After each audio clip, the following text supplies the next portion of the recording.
All right. I'd like to call this regular meeting of the HEIC trustees to order at 6:31 p.m. The meeting has been posted in accordance to the Open Meetings Act and pursuant to Governor Abbott's temporary suspension of open meetings. This will be an audio-video meeting. We do have a quorum with everybody here present. Before moving on to our moment of silence, I just want to say real quick that at HEIC we do embrace diversity, and our district continues to teach students to treat each other with respect and tolerance. I ask that you keep our country and our leaders in prayer as we attempt to heal our nation.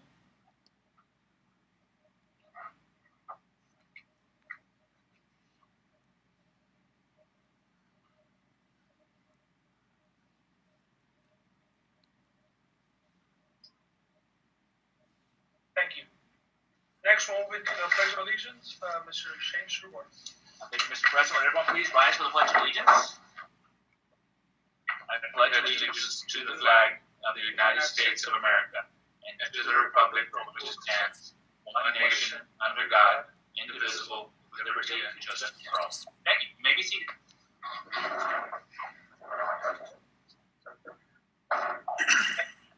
Thank you, Shane. Let's move right along with the approval of minutes.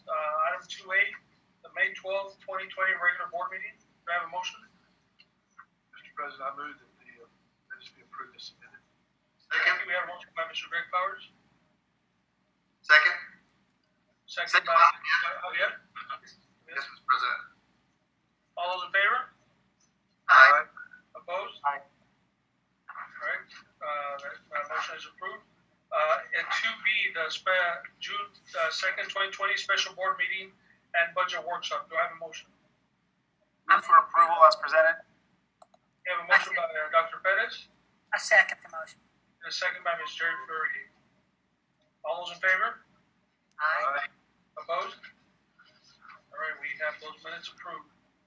Next, we'll move on to public comments for agenda topics. There are no public comments. Thank you. And next, public audience for non-agenda topics. No public comments. All right, thank you. Next, we'll move on to the approval of our consent calendar. Do I have a motion? Mr. President, I move that we approve the consent calendar as presented by the staff. Thank you, Mr. Powers. We have a motion by Mr. Greg Powers. Do I have a second? Dr. Ryan. And we have a second by Dr. Reininger. All those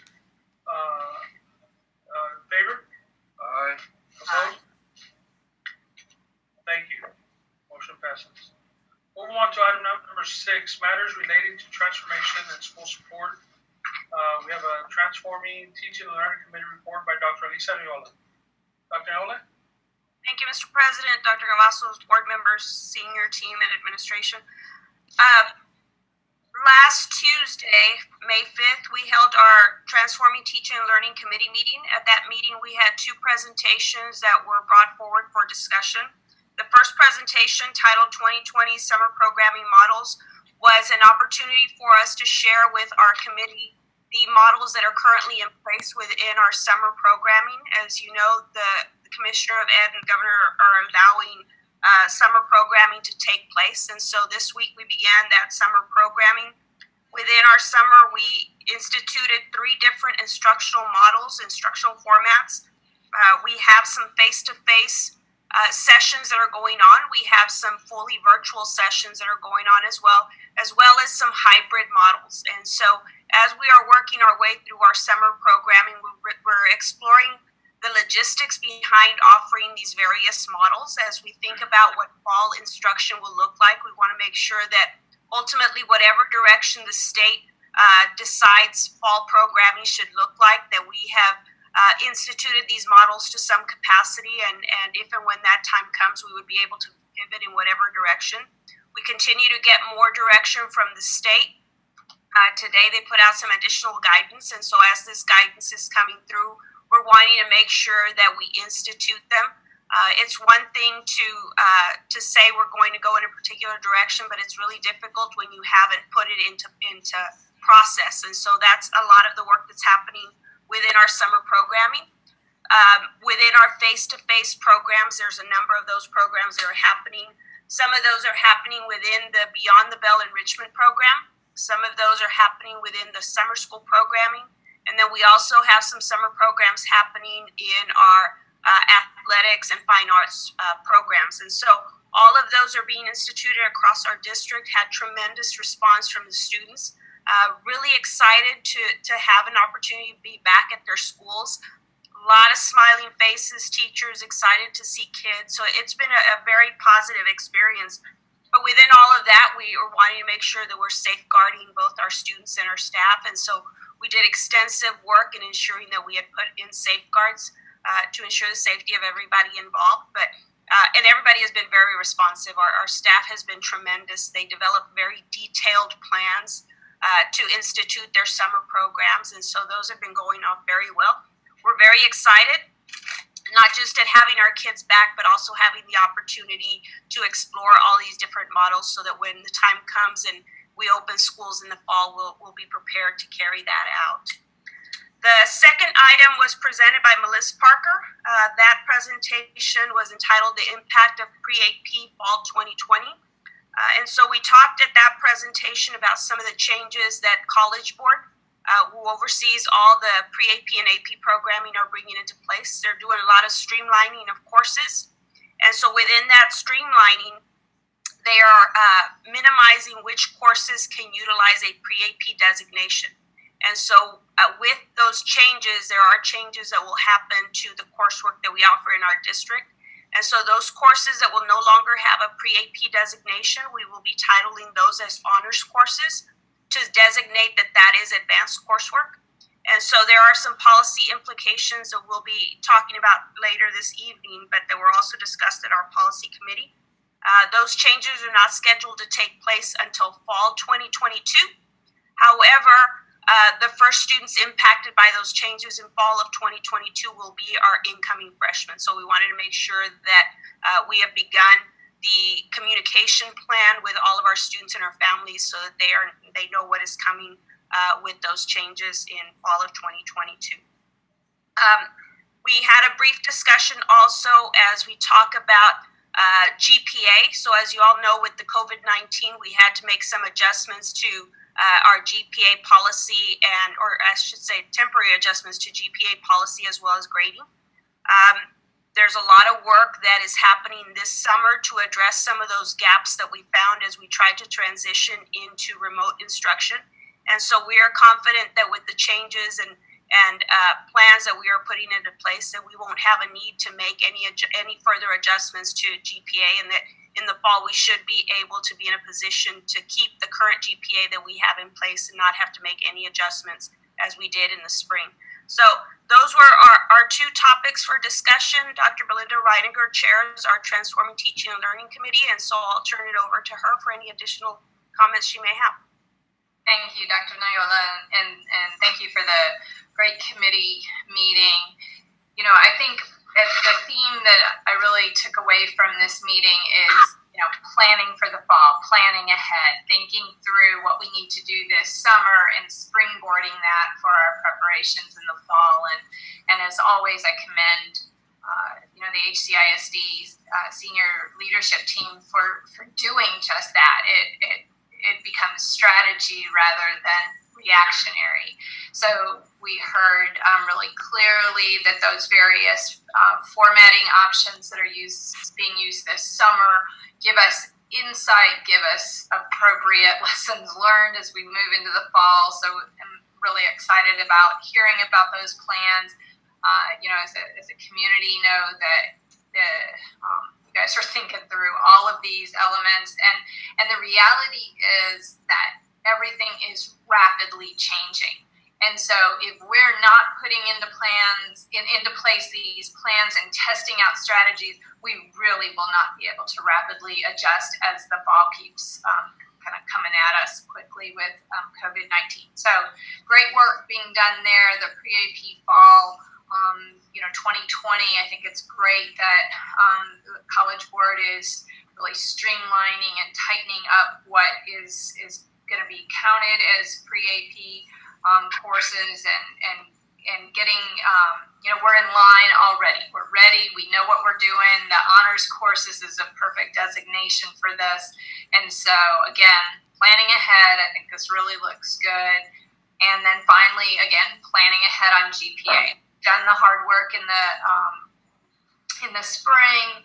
You all have put together some really good plans for the technology institutionalization and the internet access and all of that. So we will be ready for the fall. So the GPA piece is really strong too. So great meeting.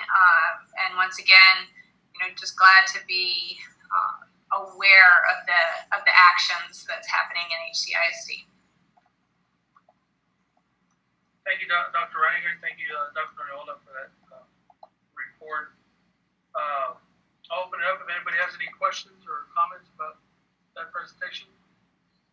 Mr. President, just want to commend the district, and again, I think the Chair Reiniger summed it up nicely, and Dr. Noyola, but want to commend the district on all the heavy lifting they're doing to see us through these times, and also, really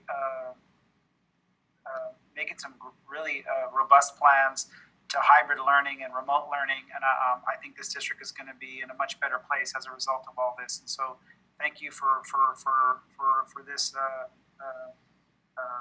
really groundbreaking work. It's not easy, but I think we're doing a remarkable job and we're getting better at it. And I think the more we can get the word out, the better. But just wanted to commend the senior team and, of course, all your principals and all the teachers for really making their commitment to continuing instruction and as best we can. And I know a lot of these opportunities are going to continue over the summer and perhaps into the fall. And so we ought to keep taking advantage of being in the cutting edge of learning. And so thank you all for what you do. Thank you, Dr. Bettis. I'm sure we all agree with you. And thanking the committee and the senior team and everybody involved. We'll move on to item number 7, matters relating to curriculum and instruction. Item A, consideration and approval of instructional continuity attestation while closed missed school day waiver. Dr. Nola? Mr. President, board members, Dr. Glassos, administration, and the audience. TEC Code 25.0 and 81 requires that all districts operate for a total of 75,600 minutes. Due to the COVID-19, our district closed on March 23rd, and then that was subsequently followed by the governor's executive order that closed all our classrooms and in effect put our school district closed for the remainder of the school year. So this closure prevented the school district from complying with those required minutes of operation. So as such, the district will need to submit a missed school days waiver or being out of compliance with those 75,600 minutes. In addition, while Governor Abbott's executive order closed education in the brick and mortar classrooms for the rest of the year, he did note that in order for us to continue receiving funding, school districts were expected to provide continuity of instruction through the remainder of the year of the board-approved calendar. So as per the guidance that we have received from TEA, the missed school day waiver will be granted as long as the school district supported students instructionally while at home, which obviously we did a lot of work within that area. So board approval is required for us to submit the missed school days waiver, as well as a signature by the board attesting that the school district did in fact instructionally support students during this period of closure. Administration recommends approval of the submission of the attestation and missed school days waiver. Thank you, Dr. Nola. Do I have a motion? Yes, this is, I'm happy to make a motion for the approval of instructional continuity attestation while closed / missed school days waiver. Thank you, Dr. Reiniger. Do I have a second? Second. Second by Mr. Greg Powers. Any further discussion? All right, we'll take a vote. All those in favor? Aye. Aye. Opposed? Okay, it passes. Thank you. Next item, 7B, consideration and approval of CPR instruction requirements waiver. Ms. Veronica Corten. Mr. President, board members, superintendent, senior team, and audience. We are bringing forward the consideration and approval of the CPR instruction requirements waiver, as we have been studying the COVID-related waivers that are available. This is one of the waivers that we're bringing forward. So based on Texas Education Code 28.0023 and other applicable rules in 19 Texas Administrative Code 74.38, all of our students prior to graduation must go through a CPR training. And so for our students for this year, we do have some students that were pending that we were going to complete training with in our spring semester.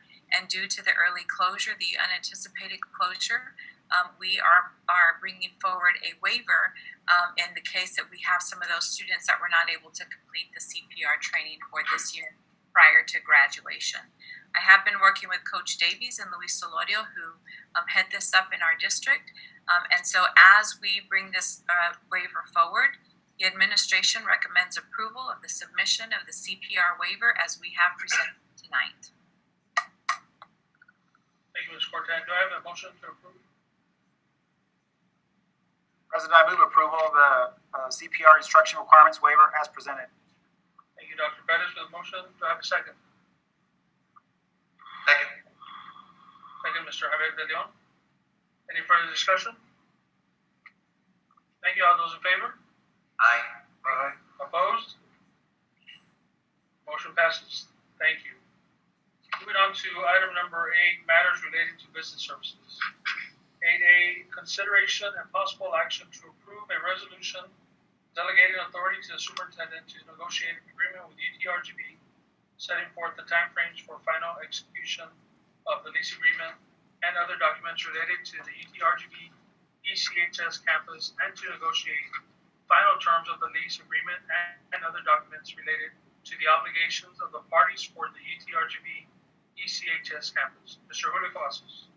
Mr. President, before he presents, I just want to mention that I abstain from discussion and voting on this item. Thank you. Thank you, Dr. Pettis. Thank you, Mr. Jaimes, Dr. Cavazos, board members. Agenda item 8A is a resolution authorizing the superintendent to negotiate the final terms of the lease agreement with UTRGV for the use of the early college high school. Let me just share that resolution with you here real quick.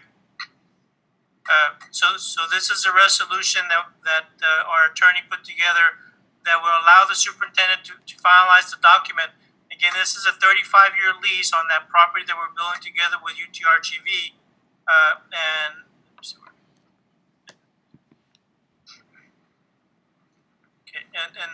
this will allow the superintendent, to negotiate the final terms of the lease agreement for this particular property. The UTRG wanted to get this done as soon as possible. They would like to get it done before we break ground. We're almost done as far as finalizing the terms. We're pretty much going to be splitting the cost of maintaining and operating this campus. Again, this resolution will allow the superintendent to finalize the lease agreement. It's a 35-year lease agreement.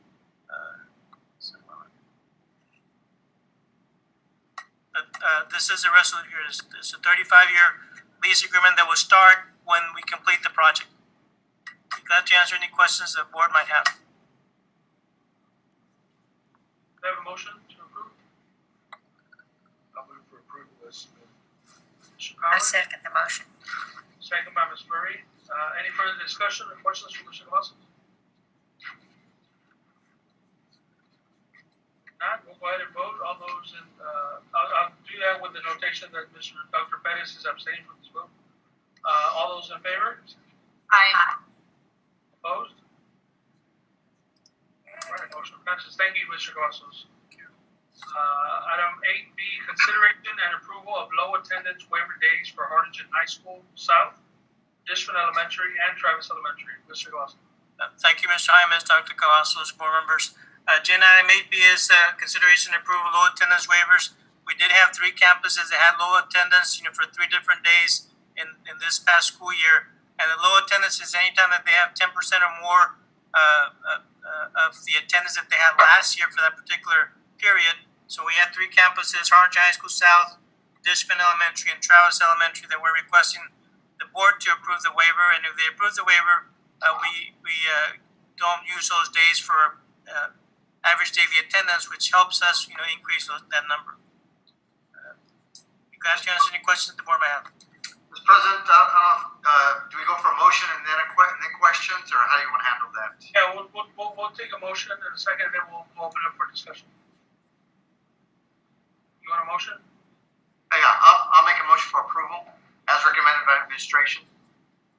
We have a motion by Mr. De Leon, Second. a second by Dr. Ryan. Go ahead, Mr. De Leon. Yeah, just some clarification. Doesn't approving 7A, why wouldn't that umbrella 8B? Yeah, it's a different waiver. 8B is for the average daily attendance, and 7A is for the actual minutes. So anytime that we have a difference of more than 10% variance from the previous year, we get to exclude that day from attendance, which helps our average daily attendance increase a little bit. So Yeah, I understand that, but all of our schools fell through that. Every single the virus. yeah, So all of them should fall through that, unless I'm just not understanding. yeah. This is prior to to the closing of the schools. So that what Dr. Neola mentioned was during the coronavirus time frame. This is prior to that because we are going to get to use that ADA for those first 4-6 weeks. Okay, so 8B is prior to the virus, and 7A is from the virus till the end of the year. Is that correct? Correct. So prior, the other one is Right. from the day we close on. So there were two different ones. Is that correct? Correct. Okay, makes sense. Thank you. Anybody else? All right, we'll take a vote. All those in favor? Aye. Opposed? Motion passes. Thank you. Item 8C, consideration and approval of the annual financial report, November 27th, due date requirement waiver. Mr. Cavazos. Thank you, Mr. Hymas, Dr. Cavazos, and board members. Agenda item C is another waiver that TA has allowed this year, and that's for the completion of our audit. Our audit is due November 27th. We don't anticipate having any issues, but having the waiver gives us a little bit more time to complete the audit. We're gonna work with the auditors to get it done by November 27th, but this waiver allows us a little bit more time just in case. 2 more months. We recommend approval. Have a motion? I move approval, Mr. President, as presented. A motion by Ms. Fleury. I'll second. And a second by Mr. Rick Powers. Any further discussion? Mr. Cavazos, do we get this waiver every year? Is it something we don't. Situation? Yeah, this is the first time that I've seen it. So we've never used this type of waiver before. Again, we don't anticipate having any issues getting the audit done, but just in case, TA did allow this waiver to be granted. I'll take All right. it. Also remember that if we do shelter at home and we start because of a spike and we do shelter at home, that means everybody stays home. The auditors can't come in and do their audit. So it may delay the audit. And better take advantage of it also. Yeah. It's safe side. All right, thank you. All those in favor? Aye. Aye. Opposed? Thank you. Motion passes. Moving on to item number 9, matters relating to human services. 9A, approval of recommended revisions to local policy EIC on first reading. Dr. Neola? Thank you, Mr. President, board members, Dr. Cavazos, senior administration, and audience. We bring forward for your consideration and approval recommended revisions to local policy EIC on first reading. EIC policy oversees all of our GPA programming, as well as including all the advanced coursework that applies within our GPA programs. As we mentioned earlier in our discussion on the impact of pre-AP changes coming down from College Board, there are some courses that will no longer have a pre-AP designation. As was previously discussed, those courses will now carry a title of honors to ensure that that we are designating them as advanced coursework. So because we do list all of these courses in Policy EIC local, we have made changes within that policy to denote that these courses that will no longer carry pre-AP labels will now be titled honors. And so you will find those types of changes within these recommended revisions. It also identifies which courses specifically are going to be impacted. In addition, we are recommending some formatting changes to better track the historical changes that have happened within Policy EIC. At any point in time, we may have graduates who we are needing, for whatever reason, to relook at their transcripts and so forth. And so we always refer back to policy that occurred at that point in time when the student was enrolled. And so the formatting changes we're recommending makes it a little bit easier for us to track those changes and be able to understand that policy a little bit better as it applied to students. Mrs. Fleurier chairs our Policy Audit Committee, and so I'll turn it over to her for any additional comments. Thank you, Dr. Loyola. We had a very good meeting, and there were several of us able to be present, and we certainly appreciate the clarity, Dr. Loyola, that you bring to what could be a very complex matter. So thank you. There's obviously been a lot of very intentional research done and study, and presentation that you brought forward, I think was very acceptable to all of us. But at this moment in time, I would like to move approval on first reading as presented by the administration. Second. We have a second. Dr. Reiniger, thank you. Do we have any further discussion? Now we'll vote. All in favor? Aye. Aye. Opposed? Motion passes. Thank you. Moving on to item number 10, matters relating to district operations. We have a Facilities Committee report from Mr. Oscar Tapia. Thank you, Dr. President Jaimes, members of the board, Dr. Cavazos. Can you hear me okay? Yes, sir. Okay, my report is brief. On June 2nd, we had a Facilities Committee meeting. I gave an update on the TRE projects and discussed the Treasure Hills Phase 1, how the contractor accepted the directive to put the VCT tile. It's been ordered, and it should be coming in, if not the end of this week, early next week, but they're starting to do some floor prep work out there. The irrigation sprinkler system and all the plants and trees that are being planted, and they're doing some work on the air conditioning system that was found by our commissioning agent, pointed out some things that needed to be tweaked, so they're working on that, and we'll set up some training work with some of our maintenance staff on some of the systems that's new out there. Treasure Hills Phase 2, we awarded this at the last board meeting, a special call board meeting right after the Facilities Committee meeting, to Davila Construction for $6.78 million. So we've already sent the contracts to our attorney. As soon as we get the contracts back, we'll have the contractor sign it, we'll get the bonds, the insurances, and we'll issue a notice to proceed. So we're very close to getting that project started. On the Vernon World Language Academies, we have Phase 1 and Phase 2 and 3. And Phase 2, they're pretty much done. The landscaping, they're doing some tweaking work, some areas that weren't doing very well. They've made some corrective changes to the landscaping and treatments and sprinkler system adjustments, and they've knocked down that tree, and we're going to be scheduling the planting of the new one. That's all that's pending on that, and then we'll just get the closeout documents and close that project out. On Phase 3, we just awarded it to Holtzman Construction for Phase 3 to do the painting and the interior, two-story on the hallways, the finishing out the courtyard, and doing stairwells back to their original design. So we're having a pre-construction meeting tomorrow at the school. The golf skill station, we're just waiting for some netting that was coming in. The company had been closed due to the pandemic, and they fabricated it. It's supposed to be delivered Thursday, and they'll put that up, work on the Bermuda seating, and that project should be done as well. The early college UTRGV project was one of our big projects. Also, we just awarded it to D. Wilson Construction at the last special call board meeting for $14.8 million.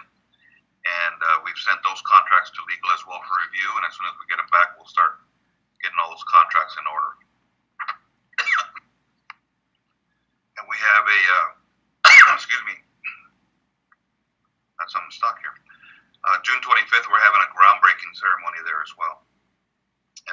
Transition Academy, we rejected all bids at the last special call board meeting.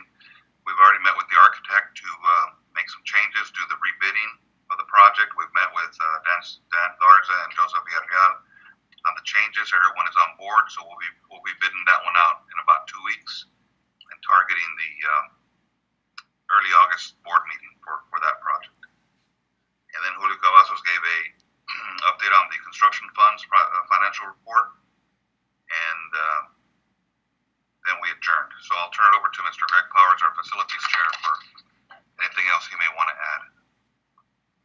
The only thing I just want to, again, Oscar,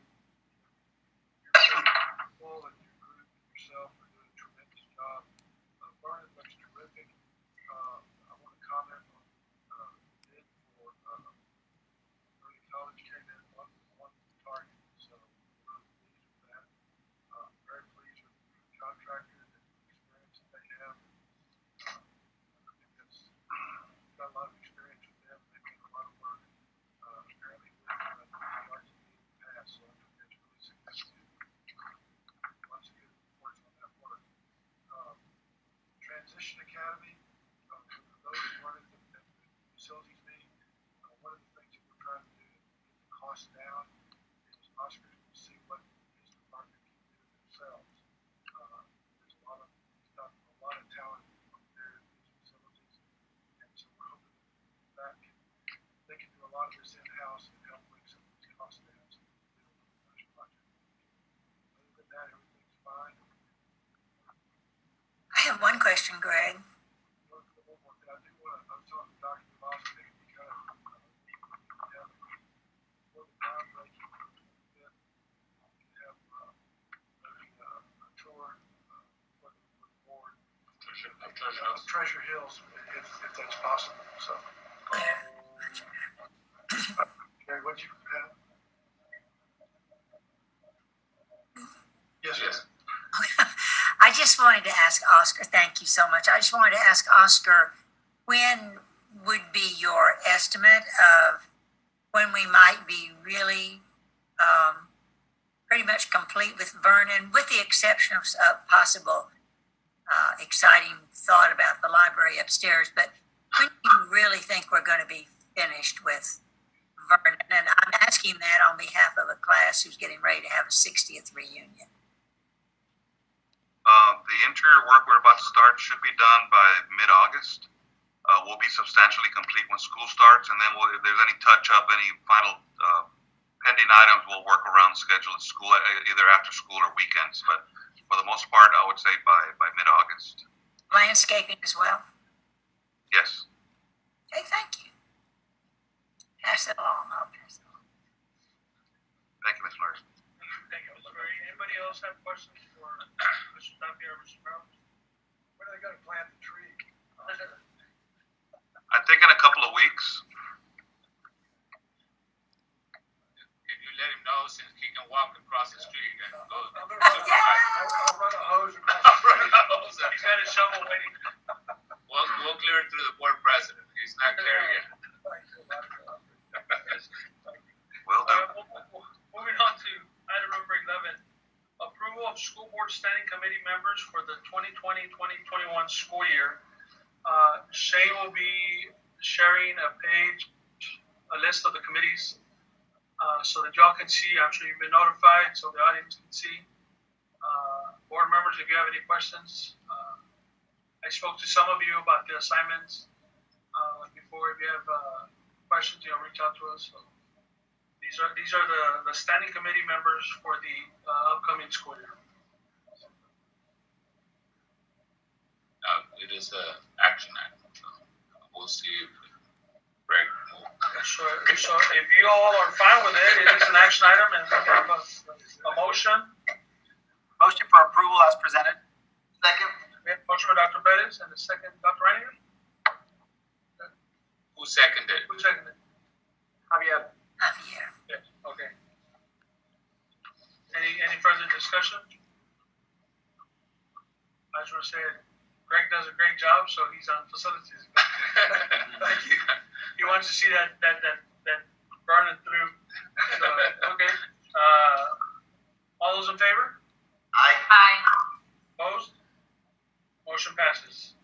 Thank you. Moving on to item number 12, the approval of campus assignments for board members for the 2020-2021 school year. Again, we'll be sharing the page with campus assignments for all to see. Mr. President, even though this is the 11th year in a row, Greg Powers has HHS. I move approval as presented. As amended. Okay, Dr. Perez makes a motion. Do you have a second? Second. And a second by Dr. Powers. Dr. Powers. Mr. Greg Powers. Any further discussion? All right. All those in favor? Aye. Opposed? Great. Motion passes. Thank you very much. Next, we're going to move into adjournment to close or executive session pursuant to Texas Government Code sections 551.071, 551.072, 551.074, and 551.082, the Open Meetings Act, for the following purposes. Discussion of purchase of real estate. Discuss approval of Harlingen CISD administrators' contracts for 2020-2021. And discuss employment of teachers and other professional staff. We are now in executive session. All right, we are now reconvened into open session to discuss or action on matters discussed in executive session. Item 4A, consideration to take action on purchase of real estate. Mr. President, I move that we move with the purchase of real estate as discussed in executive session. Second the motion. I have a motion by Dr. Perez and a second by Dr. Muñiz. Any further discussion? All those in favor? Aye. Opposed?